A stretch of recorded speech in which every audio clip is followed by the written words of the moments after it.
Selamat malam semuanya. Yang kami hormati Bapak dosen pengampu.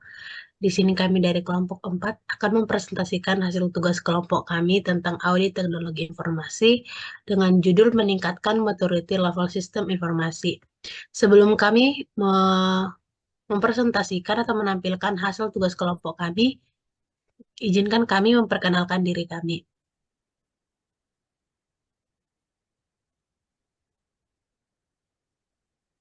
Ariel, tolong slide berikutnya. Di sini kami yang pertama atas nama Ari Arianto dengan NIM 1721556. Yang kedua saya sendiri Delta Wanita Sihombing dengan NIM 1721504. Yang ketiga ada Ansel Musweto dengan NIM 1721598. Yang keempat ada Muhammad Lobo Junedi dengan NIM 1721520.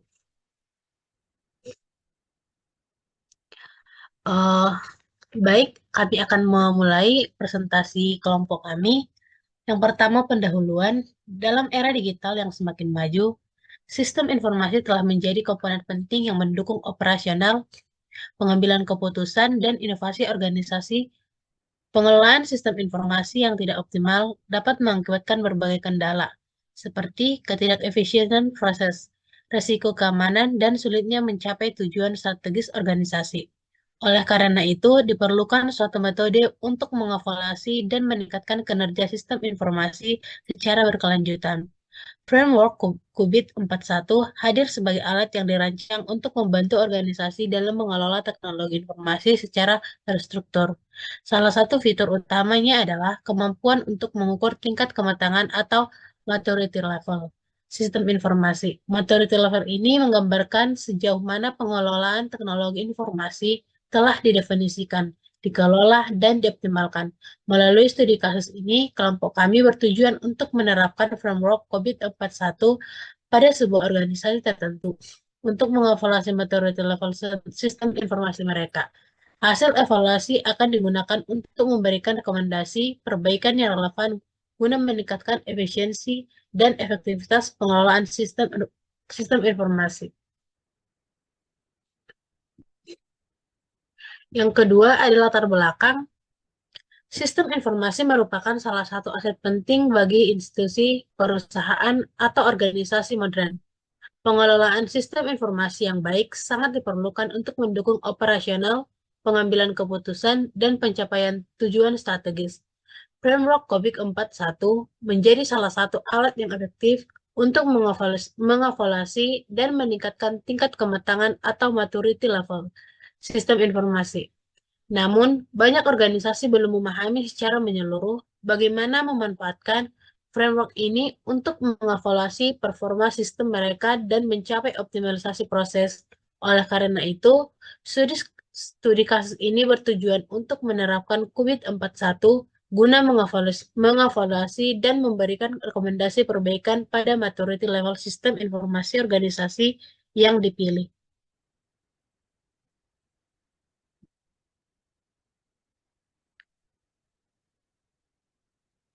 Baik, selanjutnya ruang lingkup penelitian. Subjek sistem informasi pada institusi, perusahaan, atau organisasi tertentu. Yang kedua ada objek proses pengelolaan teknologi informasi sesuai dengan domain dalam Kubik 41.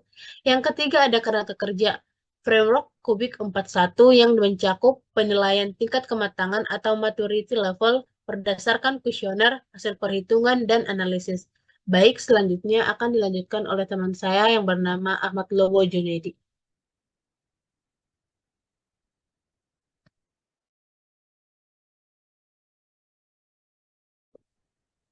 Tujuan Maaf, Lobo, penelitian. suaranya. Oke, baik Delta, makasih. Selanjutnya, tujuan penelitian. Satu, mengidentifikasi tingkat kematangan, maturity level, sistem informasi pada organisasi menggunakan framework COVID-4.1. Yang kedua, menghitung gap antara kondisi saat ini dengan target maturity level yang diinginkan. Yang ketiga, memberikan rekomendasi perbaikan berdasarkan hasil analisis dan evaluasi. Metodologi. Satu, pengumpulan data. observasi langsung terhadap sistem informasi kuesioner yang disesuaikan dengan domain COVID 4.1. Yang kedua, analisis data menganalisis data dari kuesioner untuk menentukan material level, membandingkan hasil dengan tingkat kematangan yang diinginkan GAP analisis. Yang ketiga, penyusunan laporan memberikan rekomendasi berbasis data untuk perbaikan dan optimalisasi sistem informasi. Selanjutnya, langsung dibacakan sama Bang Ansel Musmeto.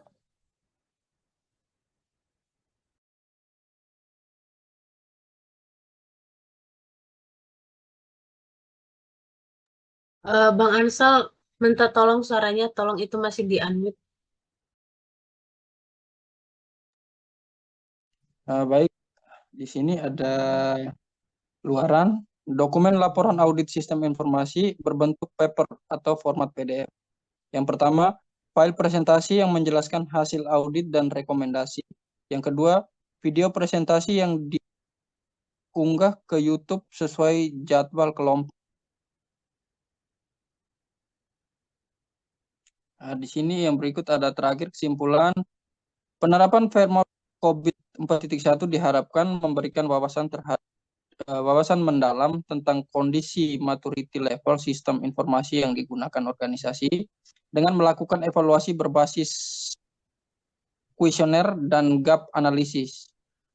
Tim dapat mengidentifikasi kekurangan sistem dan mengembangkan rekomendasi yang spesifik serta relevan untuk mencapai tingkat kematangan yang optimal.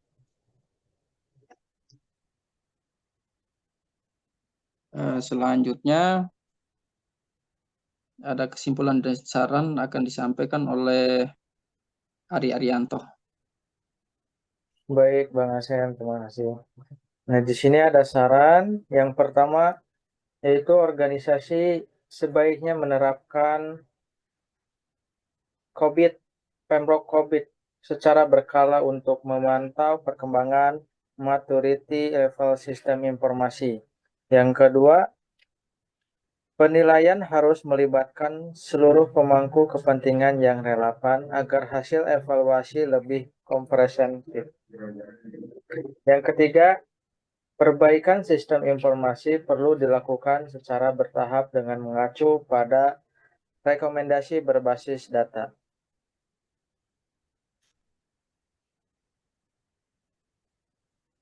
Di sini ada untuk penutupan proposalnya. Proposal ini diharapkan dapat menjadi dasar pelaksanaan tugas kelompok untuk memahami penerapan framework COVID 4.1 dalam mengevaluasi dan meningkatkan sistem informasi. Dengan demikian, studi kasus ini akan memberikan kontribusi nyata dalam proses pengolahan teknologi informasi yang lebih optimal. Mungkin untuk penjelasan tentang COVID bahkan dijelaskan oleh teman-teman. Baik, selanjutnya Delta untuk dipersilakan. Baik, sekian dari hasil presentasi kelompok kami. Jika ada kesalahan, mohon dimaafkan. Uh, uh, Thank you, teman-teman. Makasih. Jadi maksud untuk pembuatan COVID di sistem mana itu Del? Yang di sistem buat itu ya di perusahaan-perusahaan ya kami judulnya itu judulnya tentang penerapan COVID di sebuah perusahaan Big Data Indonesia ya. Iya, ya, betul. Nah, jadi untuk penerapan COVID ini itu kita untuk merancang dari sistem divisi informasi ataupun divisi IT. Nah, kita terutama untuk menerapkan COVID ini yaitu di divisi developer. Nah, di mana si developer itu kita bisa menerapkan COVID 4.1 ini dengan untuk pengajuan atau pentesteran aplikasi yang lainnya sehingga bisa berjalan dengan lancar dengan teknologi COVID 4.1 ini. Mungkin ada tambahan dari teman-teman? Kayaknya udah deh, Rel. Pas. Oke, baik. Mungkin cukup sekian dari kelompok 4 untuk presentasinya. Apabila ada kurangan ataupun Kesalahan. kesalahan, dimohon dimaafkan. Cukup sekian. Wassalamualaikum warahmatullahi wabarakatuh. Bye. Thank you.